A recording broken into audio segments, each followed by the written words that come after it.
Welcome to another edition of Currently in Quincy. I'm Joe Catalano. On today's program, we will get an update from the Rural Lodge of Masons here in Quincy. Two members are with us in studio. First, though, we do check out the weather and news for you. Currently in Quincy, we've got wind-swept rain as Tropical Storm Elsa has arrived. The rain will continue heavy at times through this afternoon, anywhere from 2 to 4 inches of rain. So look out for some street flooding, and certainly some wet basements and low-lying areas could get wet as well. Winds will gust anywhere from 35 to 50 miles per hour throughout the afternoon, but the storm is a quick mover. It should blow out of here by later on this afternoon and clear out tonight. Temperatures will drop into the upper 60s. A little better tomorrow, still unsettled with a spot shower, mostly in the morning. Maybe some sunshine later. Tomorrow's highs into the lower 70s. I think Sunday is the pick of the weekend. Partly cloudy and pleasant with highs Sunday in the lower 80s and a chance for a few more storms here on Monday with highs Monday in the upper 70s. 69 with windswept rain in Quincy right now. In the news today, state lawmakers debate how to spend the $5.3 billion in federal pandemic relief money that is headed to Massachusetts. Members of the Quincy delegation are working to ensure that the city gets its fair share. Representative Tacky Chan says that his focus will be on making the coastline safer. You know, seawalls are obviously a continued concern since the major storms 3 or so years back. Turns out that everybody on the coastline is asking for seawalls. Obviously, we're not made of money. The pandemic is not going to be able to build the entire coastlines with the seawalls. But I mean, if we get any share of that money, that'll be helpful. It doesn't matter the size of the share. And I have been asked multiple times regarding the dredging projects down on Quincy Bay. It's very shallow, and it's a lot of reasons, including the fact that Walsen Beach is not a natural beach. It's an artificial beach because we moved this beach. The channel's overdue for dredging. I think it was last dredged in the late 90s also. If we get some pandemic money as part of the infrastructure project, it does a couple of things. It keeps a public safety channel open on Walsen Beach. It obviously for boating and recreation, you have a channel to get through regardless of tide. And interesting enough, it actually helps flush out the beach. So Governor Baker recently agreed to allow the legislature to dictate how to allocate about half of the federal funds, while his administration earmarked the other half for areas including creating affordable housing, childcare, and small business support programs. Quincy is also receiving $46 million in direct federal pandemic relief funds. Quincy man facing weapons and other charges after police stopped him for speeding in Quincy earlier this week. 46-year-old Zhu Tan Zheng was arrested after officers found a handgun and $38,000 in cash in the car he was driving. Police stopped Zheng for speeding on Newport Avenue just before 2 Wednesday morning when they found the gun, some ammunition, and the cash in a Louis Vuitton bag inside the vehicle. Officers say Zheng is not licensed to carry a firearm and was driving after his license had been suspended. Police are checking to see if Zheng may be connected to illegal drug activity. Members of the Fore River Residents Against the Compressor Station were among 70 protesters who staged a sit-in at the Waltham offices of Enbridge Energy recently. The protesters demanded to speak to a company representative to call for the immediate shutdown of this new natural gas compressor station in North Weymouth. 3 protesters were arrested for trespassing. The company did not meet with the protesters, but issued a statement calling the Weymouth facility safe. There have been 4 emergency shutdowns at that plant since it first went online late last year. Local, state, and federal elected officials are calling for the station to be taken offline. A group of off-duty firefighters participating in Sunday's annual 4th of July parade in Squantum are all being credited with saving the driver of a float in that parade. Members of the Greater Boston Pipes and Drum Corps noticed the driver slumped over the wheel as the flatbed truck headed toward spectators behind the Squantum School. The firefighters managed to stop the truck, pull the victim out of the vehicle, and perform CPR and administer 2 shocks from a defibrillator to revive him. He was taken to a hospital for treatment. The annual Squantum 4th of July road race will be held tomorrow at 10 a.m. It was canceled last Saturday due to poor weather. Coming up, we will chat with representatives of the Rural Lodge of Masons here in Quincy. That's next.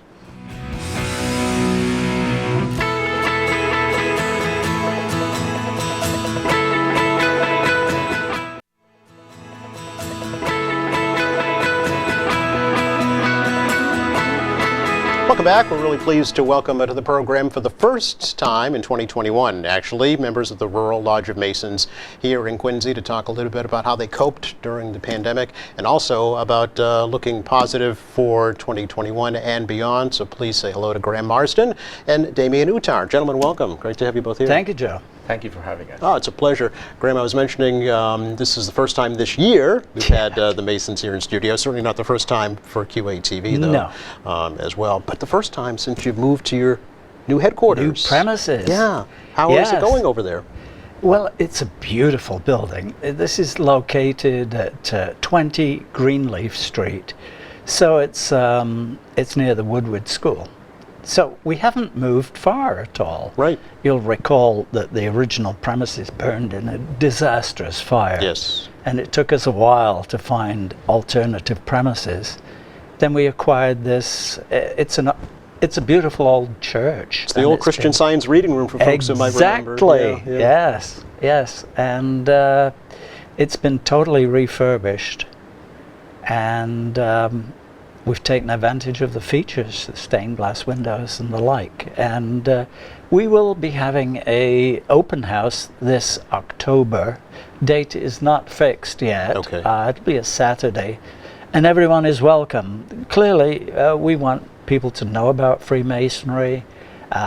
We're always looking for new members. But if you just want to come and see the building, we'd be happy to show you around. It is really something, you think? The plans, I know, were to have an open house prior to the pandemic hitting, right? Yeah. Yeah. We have one a year anyway. Okay. So, yep. So will this be the first time that folks will see the new facility? Actually, no. We did have one when we opened. Okay. Not that a lot of people came. Okay. But we're hoping to have more this Well, one time. big perk is you have parking at the, Oh yeah. at the new location. We had 4 parking spots at the old building. Right.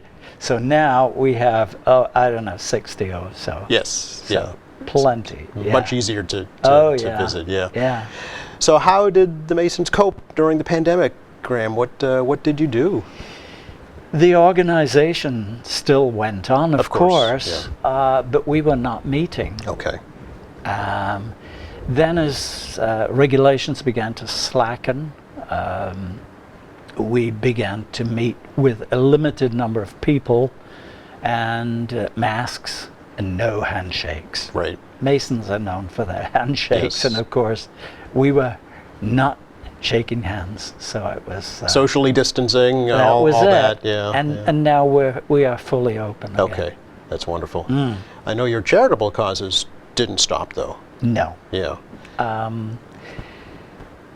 Every lodge is entitled to give money to anything they like, but over the years, decades, we have only given to Quincy Youth and emergency services. So over the years we have put EpiPens in every school, every emergency department, and defibrillators as well.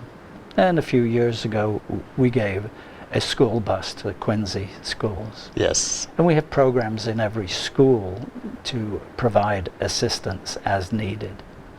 Quietly but efficiently and effectively. That's it. Yeah. That's it. As a matter of fact, the largest charitable organization in the world.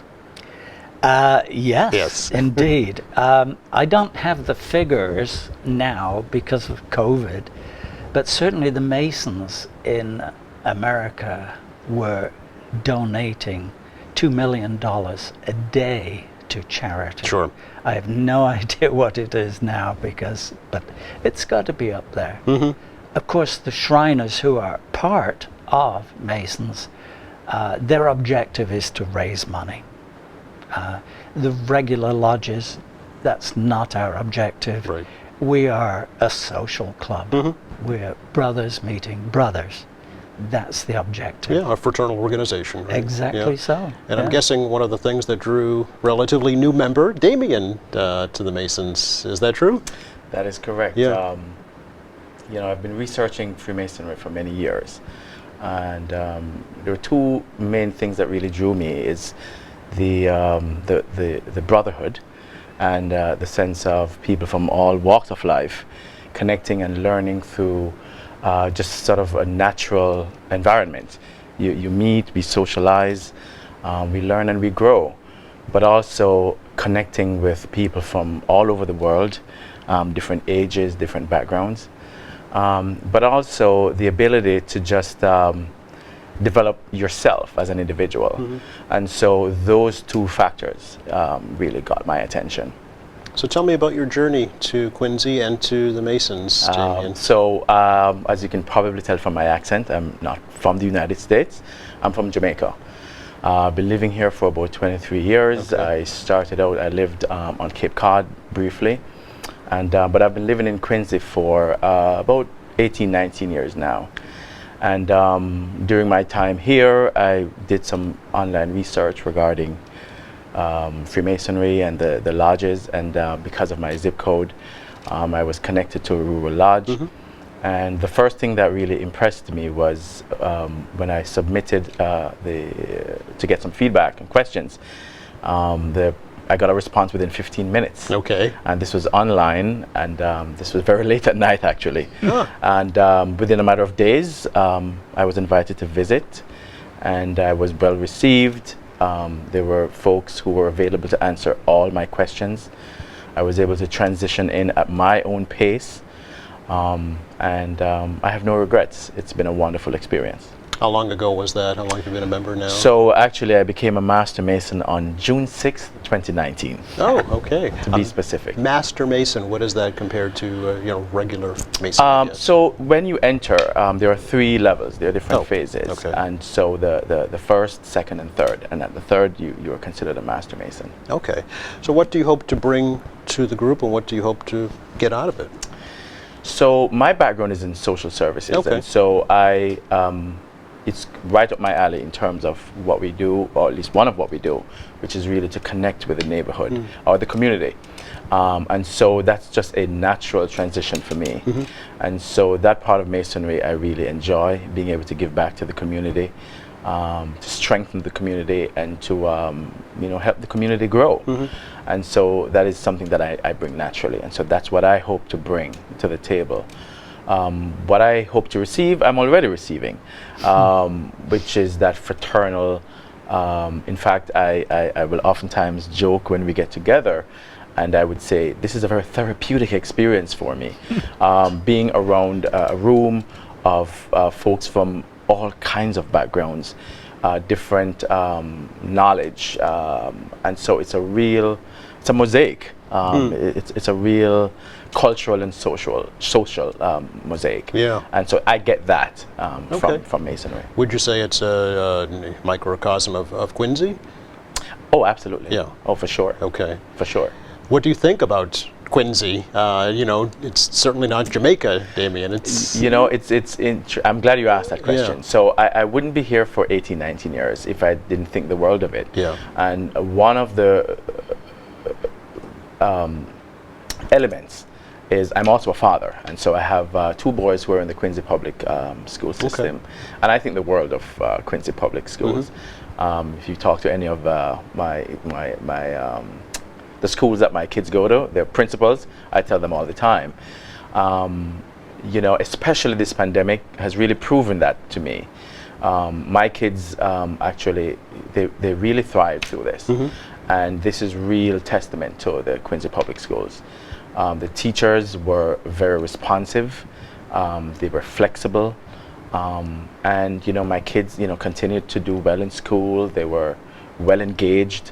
And I'm really impressed. I really am. And so for me, I'm just really happy to be a resident here. I have no complaints. Folks have been responsive. Very good. So Graham, would you say that Damien is kind of the new generation of masonry in Quincy? Yeah, Yeah. certainly. Yeah, we have a variety of ages coming in, Okay. and that's always good, for sure. Yeah. How many members roughly now would you say are at the Quincy Masons? That we probably have a couple of hundred Okay. on the books, Right. but Yeah. that includes people in Florida. Okay. And Right. people on the Cape who are not going to come, Sure. except on a very special occasion. Sure. So a typical meeting, we're going to get 40 people there. So it's not huge. Okay. How does one become a member? Well, I'm glad you asked. You just need to contact us. And as Damien says, we got back to him within 10 minutes. You're very responsive. Yeah. Yes. Yeah. And we bring people in and let them meet some of the other brothers very informally. So they get the drift of what it's like to be in there, although they won't see the formalities that there are at that immediate time, but they'll get to know some of the people, and they'll see it's a great blend of people. Who can be a Mason? Well, it is only male at the moment, Right. and has been since Masonry was founded in Massachusetts in 1733. So it's not going to change anytime soon. Right. Who knows, it may at some future time, but not in my lifetime, probably. Okay. But you actually have to profess a belief in a single supreme being, Okay. whatever that is. Now, I'm involved in a degree next week, and we have not the Bible on the altar, but it will be a different faith, and we will be bringing somebody in of a different faith. So it includes all Christians, Jews, Muslims. I don't really know the extent of it, but we do get people of all backgrounds. Okay. Yeah. And the only age requirement is 18 years or Yep, older? it's is that right? 18. Okay. And you have to have a good background. So Okay. you have to be a straightforward, honest person. And that's what's in the lodge. When you get to be in it, there is a lot of trust.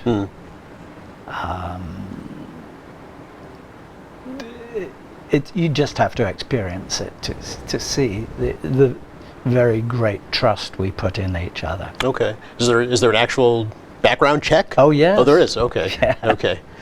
And there are interviews Okay. and background checks, yeah. Okay. So there is a Sure. process Oh, yeah. to go through. Yeah.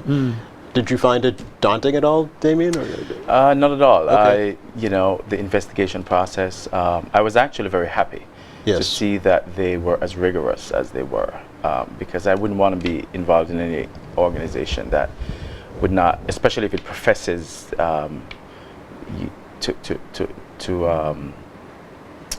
to be of a certain type and at a certain conduct level, and not being as thorough, and they were. And I also, on the other end of the spectrum, was part of an investigations committee. Oh, okay. I, participated, and I took it very seriously, and Yes. I was very diligent in the onboarding process for the new candidates. So I was very impressed. Very good. There has been a lot of talk in the city about, in the country actually, about racial equity, racial justice. How do you feel that situation is here in Quincy? Well, only to say, in my entire time here, I personally have never felt uncomfortable. I've never had an encounter that I can speak to. But I'm only one person. But the feeling that I get in just interacting with my neighbors, interacting with the various individuals, City Hall, the police, I've just never had that experience, and I'm very fortunate. I was having a conversation with a friend recently regarding my two sons, and I said, in a way, I'm happy, but I'm also curious that as I see them grow, what their experience will be if they do experience that out and about in the world. But I'm very happy that to date they have not had that experience. Based on my relationship with them, I'm sure they would have shared it with me, and they haven't. And I haven't seen any indication of it. So, another reason why I'm happy to live in Quincy. Yeah, yeah. Is your hope that they become Masons themselves one day? I do hope so, Yeah. but one of the things with Masonry, we don't force, even if it's your own child. Okay. It's something that I want them to observe and experience through me, and for it to be their own desire to want to join. Right. And so if they ask, I certainly will shepherd the process. Sure. Yes. I know, Graham, you're always hoping for new members, right? Trying to boost the membership. Sure. Yeah. We don't have a problem, but there is a churn, shall we say. Yeah. People die or move away. So we're always looking for new blood. Yeah. But, and Damien is now an officer in the lodge. Yes. So he has quickly moved up.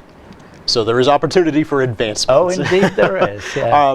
Once a Mason, always a Mason? Oh, yes. Yes. That is true. Okay. As a matter of fact, I mentioned dying.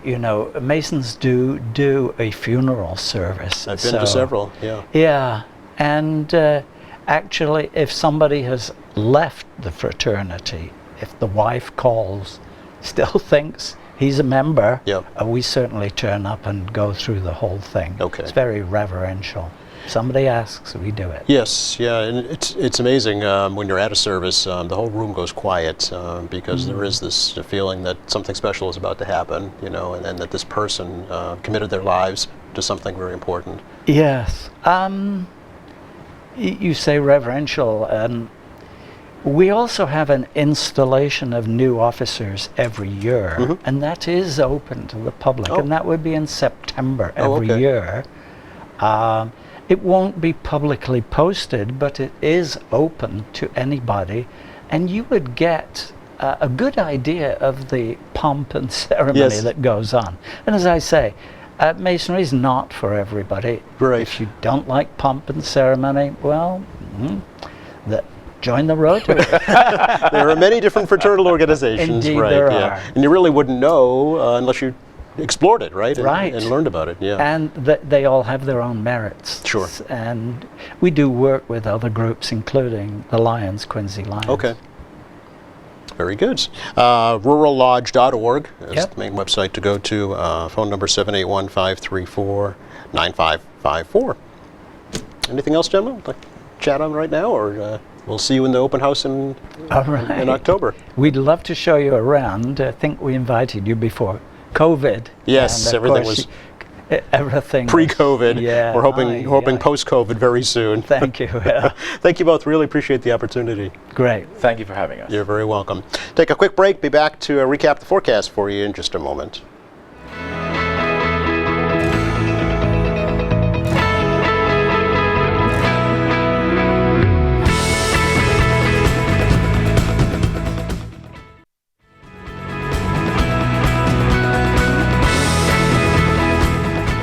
Dealing with Tropical Storm Elsa for the next few hours with wind and rain here on the South Shore. Things will taper off, believe it or not, by this evening. Might even have a sunset. Temperatures today low 70s, tonight in the muggy upper 60s. A little better tomorrow, still a spot shower, mostly tomorrow morning. Highs in the lower 70s, much nicer on Sunday, partly sunny 82, and a little unsettled on Monday with temperatures in the upper 70s. It'll heat up again later next week. Thanks again going out to Graham Marsden and Damien Uttar for joining us today from the Rural Lodge of Masons here in Quincy. Thank you to our crew. Thank you for watching. Monday on the program, we will learn all about this year's Porch Fest celebration in Quincy. Don't forget our website, too. Go to qatv.org. You'll find our latest programs there, news and information, video on demand, live streaming, and a whole lot more. For all of us here at Quincy Access Television, I'm Joe Catalano. Have a safe weekend.